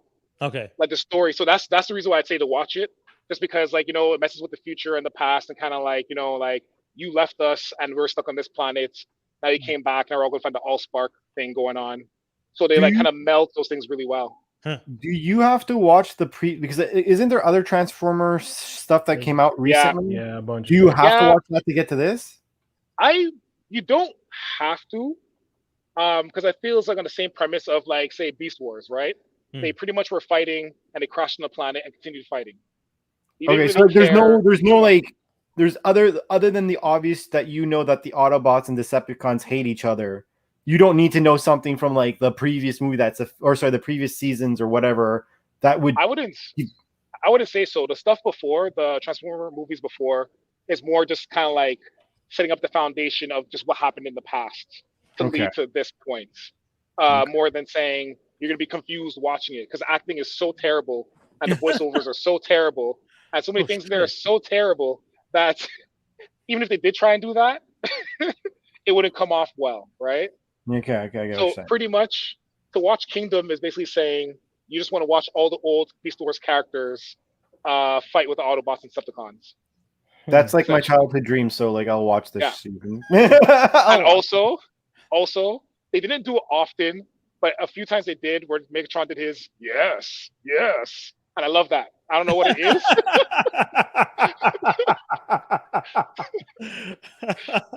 So like there's some things in there I'm kind of like, okay, nostalgia. Yeah. Like like Beast Wars was the biggest thing for me when I was growing up. I don't know about you guys. Looking back now, the graphics were terrible, but like I mean, I had this conversation with Skinny and Toby once on the show, right? Where we talked about the fact that like I grew up watching classic G1 and you guys grew up watching Beast Wars. Like that was your Transformers. And I tried watching you too, Dave. I watched both. I remember, luckily for me as a kid, like right after school, I'd get home and I get to see G.I. Joe and Transformers back to back. And then like there was like a lull for a while, and you're like, what the fuck is Beast Wars? And it ended up being dope. Yeah. Yeah, I don't know. I watched Beast Wars, but I just never really got into it. I didn't really like the action figures. They were always from the future though, so this kind of ties up very Beast Wars, they're always from the future. What I hated was the second offshoot of it, though. When they get back to Cybertron, I thought that was some of the biggest poo-poo writing. Beast Machines was better. Yeah, I disagree. Beast Machines was hard. You know what? Beast Machines was technically better, but Beast Wars took so much of my heart by then. Yeah, that I was kind of like stuck in between, right? Well, Beast Machines went deep rooted because you had to watch Beast Wars, and they did a bunch of things like Rhinox being like them going back to Cybertron, not knowing what the hell happened to Cybertron, and then realizing that shit got all messed up, and they got to make it organic anyways. And that shit's dope. I like that. Beast Machines was hard. Yeah, they kind of played on that. Evil was hard. I hated a lot of the designs of the characters. Yeah, that's okay. Like I'm sorry, like Rat Trap was hideous.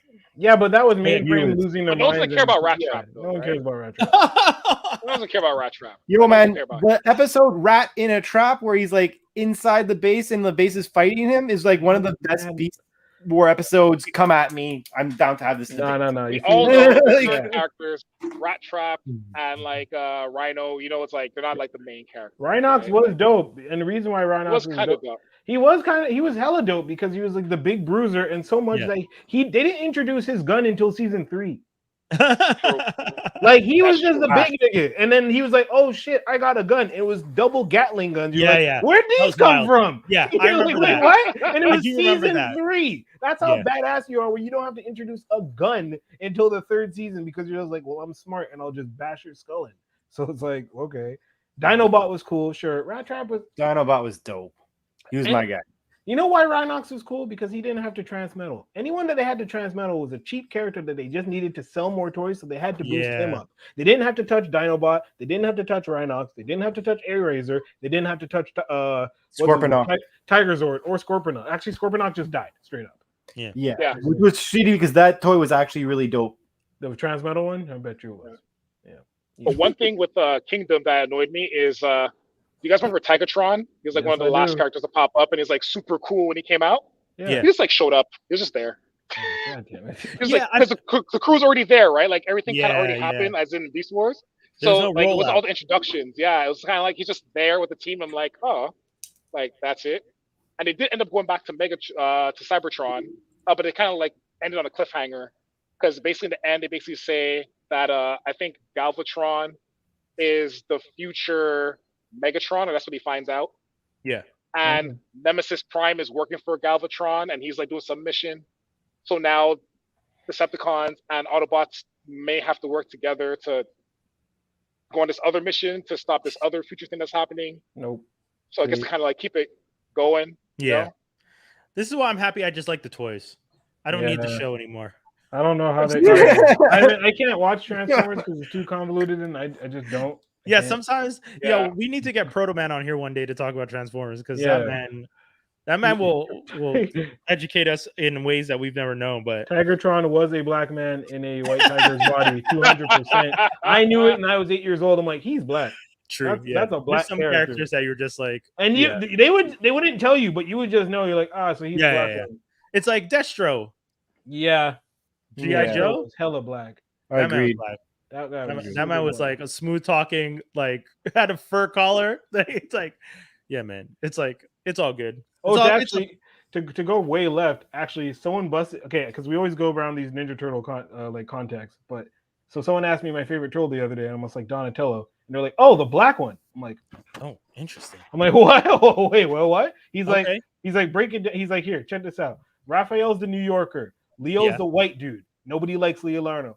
Yeah. Michelangelo's the punker, like skater, punk kid, surfer. So Donatello's the smart black one." Oh shit! Shit. I'm like, God damn! Yeah. Leonardo is to the Ninja Turtles what Cyclops was to the X-Men. Like exactly. He's the classic leader that no one likes because he has to make the decisions no one really wants to make. Right, understandably, but everyone kind of likes him as swords. True. The swords kind of gave it to me. It's two swords. Yeah, the swords are cool. Kind of like swords are cool. But why are leaders always the ones we don't like? I don't know. Because they tell us what to do, Brian. And we don't like to hold down. Yeah, they're narcs. They're rebels, Brian. But in what context? Because if you're talking about Leo in the first movie, because I'm always talking movies. I'm never talking cartoons. Because cartoon always made them the same. Cartoon always made them the same. Cartoon was the same. The cartoon is just because like it depends which cartoon you're talking about. The original, the only one that matters. The only one that matters. Yeah. Whoa, that's a lot.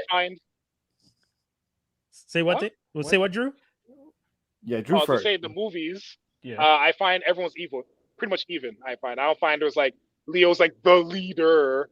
Everyone's kind of like, yo, I'm gonna focus on Mikey, or I'm gonna focus on Donatello, or I felt like everyone just had like their own thing. Like the last Ninja Turtle movies, I loved it. Personality wise, they're doing a freestyle and everything. It's like it didn't seem like Leonardo was like the leader per se. Yeah. So in the movies, I liked all the movies. I was just more focused on the graphics for all the movies, from the original Super Shredder all the way till now. I just find it super cool when they have actual turtles running around. So for me, I love all of them. Well, the one with Michael Bay, the thing I love is they finally did Bebop and Rocksteady in a film. I'm like, that's about time. It's only been 20 years of films, and you never had like the main people that they fight.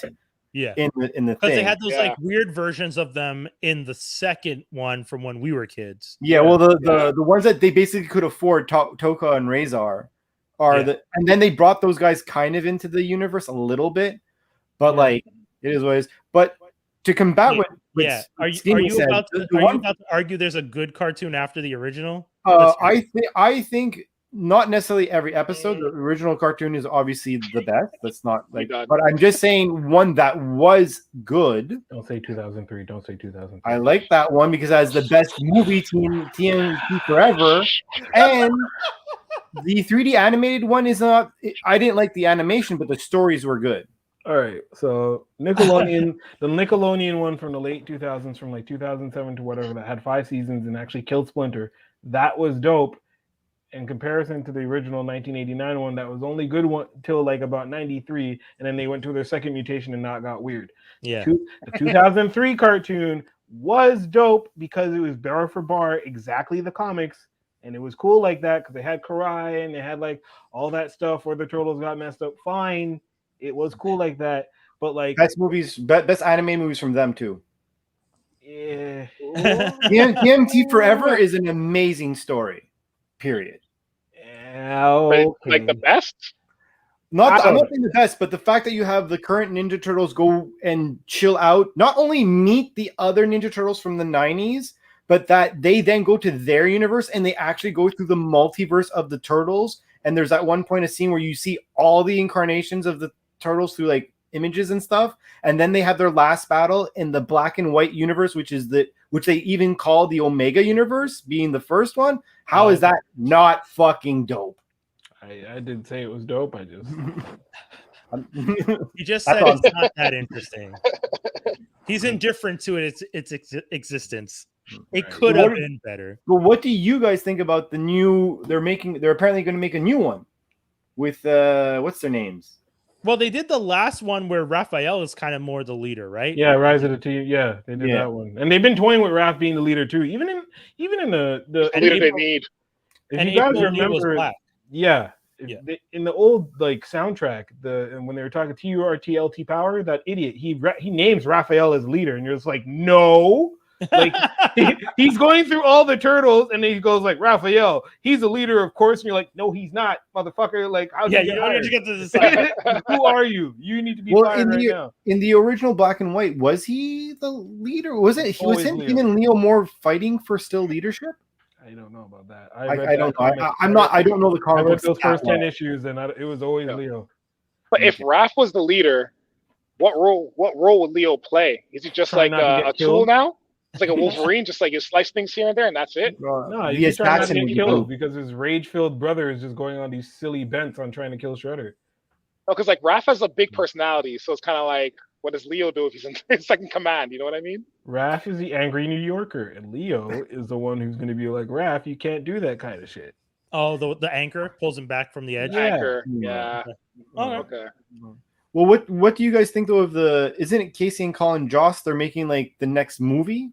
They're already doing away with Michael Bay's, which is a little disappointing because again, we finally got Michael Bay's second movie. I thought was really cool. The fact that he brought everything, like he brought the Technodrome and he brought Krang, and I thought that was all cool. Turtle still looks stupid. I thought I was personally interested in seeing a third, but now they're rebooting it again. Yeah. Dave's already jumping ahead, so we're gonna do it. I was trying to do a segue. No one's biting. I didn't even see the segue. Oh yeah. Nope. My bad. Geek news and rumors. No, it's all good. I respect it, but just because he's already jumping in, the reason he brought that up is Casey and Colin Jost to write live-action Teenage Mutant Ninja Turtles movie for Paramount, and that's what you were referring to. I don't know. I don't really like Colin Jost for this. That's that dude who's married to who? ScarJo. Wow. You son of a bitch. My question is this, way above his weight class, but do we really need a new because it's going to be an origin story? Is it? No, we have to it's going to be an origin story. You know they're going to do an that. Origin story. Well, I don't know they're going to do that. Why do we know they're going to do that? Because they always do that when it's the first movie. Yeah, but they didn't do that with Batman. They didn't do that with Batman. They definitely didn't do that with Spider-Man. Again. Yeah, exactly. I don't know. I don't know Casey and Colin Jost well. SNL. I don't know any of their writing skills. He's the writer Colin Jost is Michael Che's writing partner for the Weekend Update. Oh, how you just undermine niggas by saying their names? That's a skill. Holy shit! I'm good at I don't know Colin. I'm good at when the people I don't care about. The man's name. Yeah, bro. Wow. Like I bet it rhymes with host, but I'm going to go with that. But yeah, I don't know. I don't like answer Grizz. Usagi is coming. There is a cartoon coming for Usagi Yojimbo. What's an Usagi? Character. Usagi Yojimbo is the badass bunny rabbit who's a samurai. Yeah. Oh shit! Yeah, I did not remember that character. I didn't even watch that far, and I still knew who that character was. I know Usagi. You know Usagi. Everyone I had him only as a toy. I never saw him on the show. Oh, yeah. Unfortunately. Yeah, Jost, don't do it. I mean, go ahead. Don't do it. You're already signed on, but I don't know. That's because they're gonna sue those people too. It's okay. They have a plan. Wow. Yo, that's a sub at his wife. Hey man, about the ScarJo situation with Disney, just give the woman her money. Or settle out of court so people don't get angry. Yeah, just settle out of court. Just. But do you notice how no one's coming to her aid though? Because niggas some people are coming to her aid. Paid. Which one of the other actors have said you should pay her more? Batista. Oh, those guys don't count. Those guys only stand up. No, because I'm saying, like, you know, when Chris Pratt got that, he got some shit. That I just said. Those guys only stand up for Chris Pratt. I don't know why. I think Chris Pratt must be the biggest baby in the world and must be in their DMs begging them to stand up for him. Because all the rest of them could have messed up situations and no one starts defending them. But when Chris Pratt's little crying ass over there,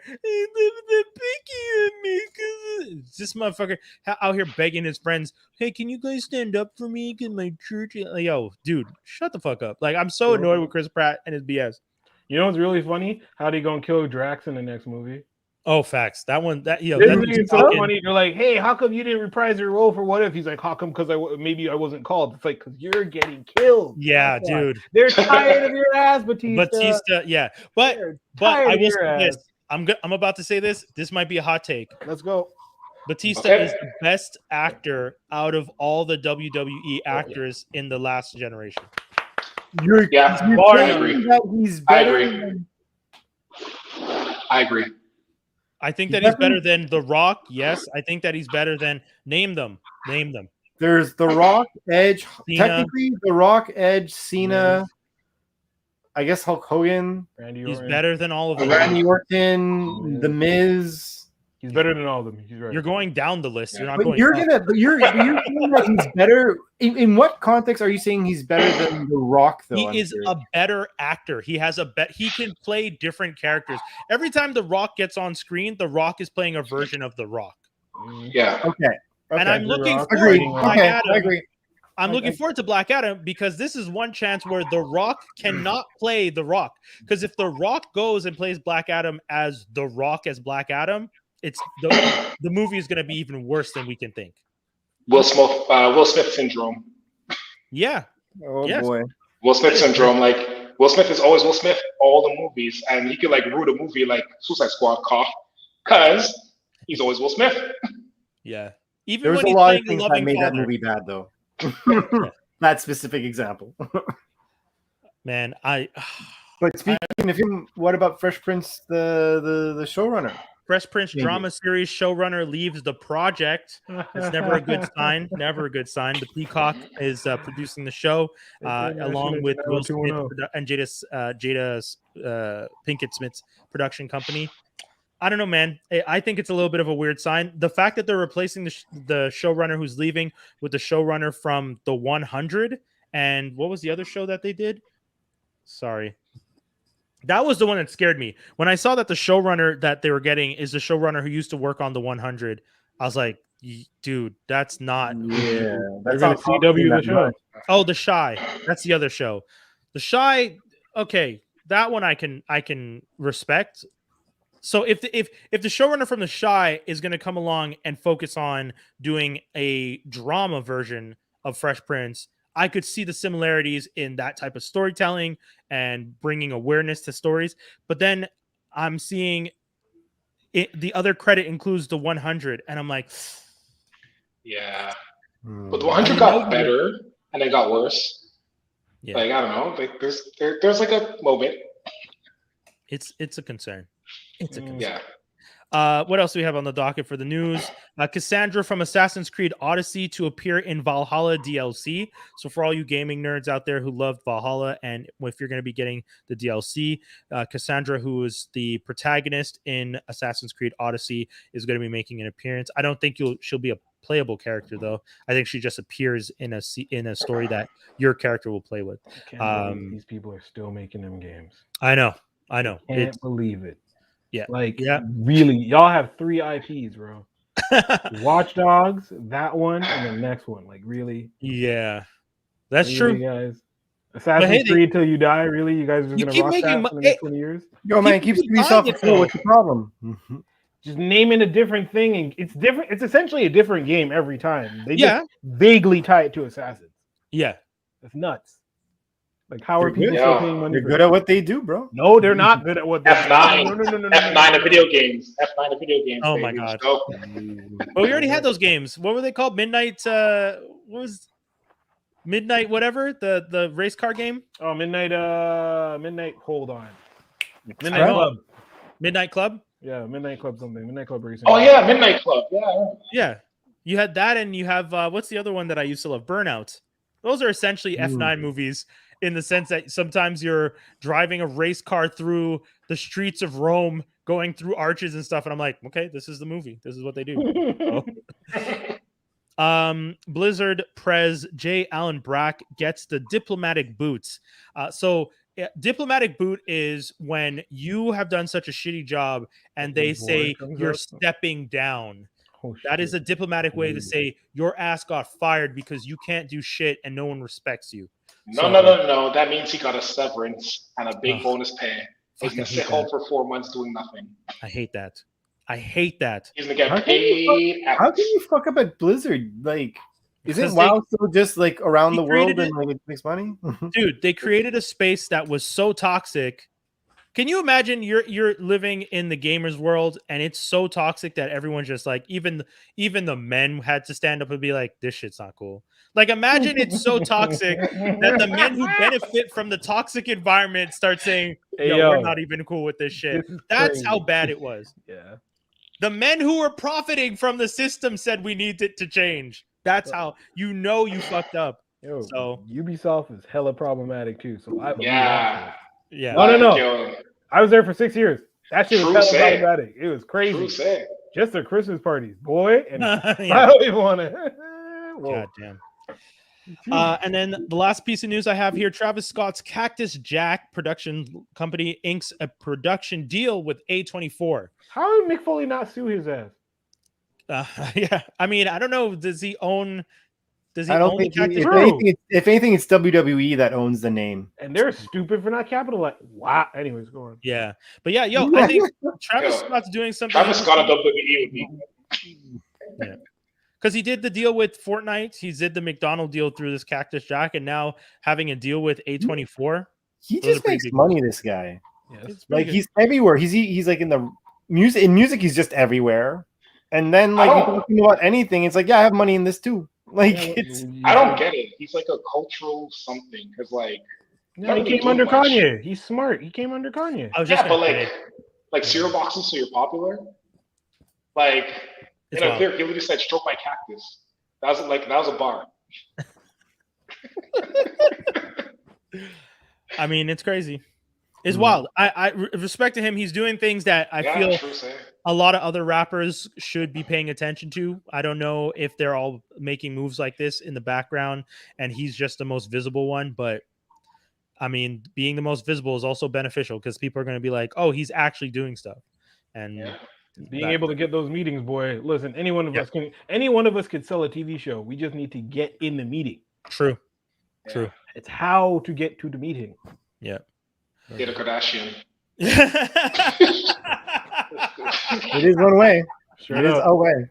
Dopes a connection. If I didn't hate them, I would make that the title of the episode. Yeah, we can't do that. I can't. I don't like them. No, we can't. Can't dedicate. You can't fill the pot with them. You know. Yeah. Is Kanye still hanging out in that Mercedes? The Mercedes Stadium. Is He's still in the stadium. He has a show coming up in like a couple of days. He didn't. When is Donda dropping? I just want to know. He hasn't dropped. Never. It's probably a joke. It's probably there's no album. He just wants people to show up to see him. And I keep jokingly saying that Donda is going to get released after Detox. And but I don't want that to be a fact. I actually just want the damn thing to come out. Anyways. Which, Donda or Detox? Both. Give me both. Okay. As a kid who grew up on hip hop in the 90s and the 2000s, give me both. I want to hear Donda. I want to hear Detox. I've been waiting for those albums for an extended period of time, way longer than I should have to. Kendrick, your ass needs to release something too. Get working. Yeah. I'm tired of y'all sitting on your asses, watching the world fly by. Well, okay. I'm a Kendrick fan, and Kendrick takes his time, but he usually does produce something pretty solid with that time. That's true. So, like, Kendrick, okay. Dr. Dre, he's just messing with people. I think he's never going to release it. It's just like a cult. There's a cult following, like, like finding the Allspark or something. It's just not there. Dr. Dre out here finding the Allspark. That is crazy. Guys, That's about it. That's the whole show. Crazy adventures, crazy times, making fun of everything. Fuck Dan Harmon. I don't know if there's anything else to. I would briefly just touch on the fact that I sadly witnessed and happily witnessed Cameron and the Diplomats get their asses whooped yesterday. Oh, did we want to talk about it? Because I wanted to talk about it. I wanted to talk about it, and I was okay.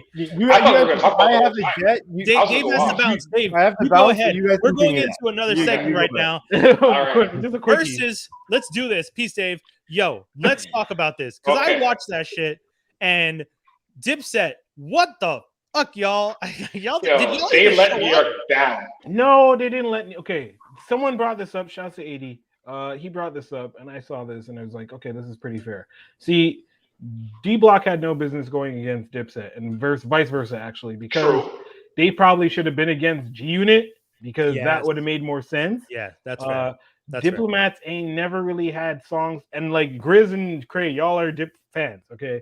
But besides that first album, that first double disc, like they didn't really have many songs in unison. They had I'm Ready, they had I Really Mean It, they had a couple other joints that I'm gonna forget right now. Dipset Anthem, sure, but then like there was key other songs that they could have played individually that they didn't. Yeah, which was weird. It's because like they didn't rehearse. They're not together all the time. So like, okay, Joel Santana had Oh Yes that he could have played. He also had Mic Check 1 2 1 2 he could have played. You know, Jim Jones he played Balling. He played We Stay Fly, but he also could have played Bird Gang Money, which he did not. Cameron, why the fuck didn't you play Horse and Carriage? What the hell happened? Like it's just these key moments. Your mics are off. Like your mics were not as good. I don't know why Jadakiss had the best mic, but Jadakiss had the best mic. Yo, at one point when Jadakiss and Cameron were insulting each other and yelling at each other, and Jadakiss is and Cameron is in Jada's face, and they're both yelling into the mic, I was just like, man, what is happening? Jadakiss is clear, and it's not like they don't know how to hold the mic. These guys have been rapping on stage for years, so it just obviously something was wrong with the microphone. I don't know about that. The way I see it, go on. What I see it is like the comment I just saw. Stage factor is a present. Like stage factor matters. Yeah. And I'm a big Dipset fan. But like, how do I say this? New York rap is a culture. It's not just simply what song you play. Yeah. It's how you perform it when you're there. Yeah. You do not let Jadakiss of all people take your do-rag off your head. Yo, ever. You don't step between Jadakiss and Styles P on some I'm mad and then like to even get into that whole thing. Why are you guys gonna come to a New York show? A New York show, this is in Baltimore, a New York show rapping over your tracks. Fine. If you need to do that because you don't remember all your stuff and people might be drunk, cool. That's all right. But then don't get cocky and start calling out the next group and then be like, oh, they don't make tracks for girls when you played your one girl song. And then turn around and let them ring up like 4 or 5 girl songs on your ass. They pulled out a Mariah Carey joint. Like the amount of it wasn't even disrespect at that point. It was just like for shame. It was just shame. Just shame. Just to really clarify how much Dipset let New York down. Just remember, Jadakiss is from Yonkers, which is not part of 5 boroughs. It is not. So technically, technically, Cameron literally let the island of New York, because Harlem is in Manhattan. Like it's on that island. You literally let the heart of New York down. And when they started the show and Cam was saying, Manhattan, we home. And then Jada said, yo, how you going to come here from Miami? I was like, oh my God. Like they were just going for them. Jugular one time. Yeah, I feel that I think the issue is, and I mean, it's not an issue, but it's about stage presence. And Jadakiss came to perform. Styles P came to perform. Even fucking Sheik Luch came out and was all up in everybody's face. And I was just like, homie, half of these people don't know who you are. Like all these young kids in the crowd didn't really know. They don't all know Sheik like we know Sheik. We don't know. Yeah, they don't know Sheik and Styles like we know Sheik and Styles. But I won't agree with this, but I'll post it. I don't know if the Dips had better songs because if we really think about it, I Really Mean It and Dipset Anthem are the only ones that aged properly. Everything else is annoying. Okay, instead of saying better songs, I'm Ready is annoying. I'm Ready is annoying. Instead of saying better songs, maybe more popular, more recognizable, more catchy songs. Yes. But Santana, dip, and all that. That's annoying. Yeah. Dipset is annoying now. You can't at a 30s. You're not bumping down in your car at 36. At a concert, it works. At a concert, it works, right? I think it's about timing because, I'm not gonna listen to Dipset anthem like that. They played it second. They played that like their third song. Dipset anthem should have been your last song. I really mean it should be all the way at the beginning because it's a solo song. But what happened to what happened to even some the small songs like Let Me Know, like Cameron songs from back in the day? It's still New Yorkers, right? So you can play unknown songs, but everyone listening knows these characters. Yeah. They know all the songs from past to present. What play Purple Haze or something? I don't know. Anyway, right? He did down and out. He did. I don't know. I guess they thought that they would have had it easier. They probably thought it would have been a lot easier, and they didn't think that they. They saw Jadakiss' last performance when he was drunk.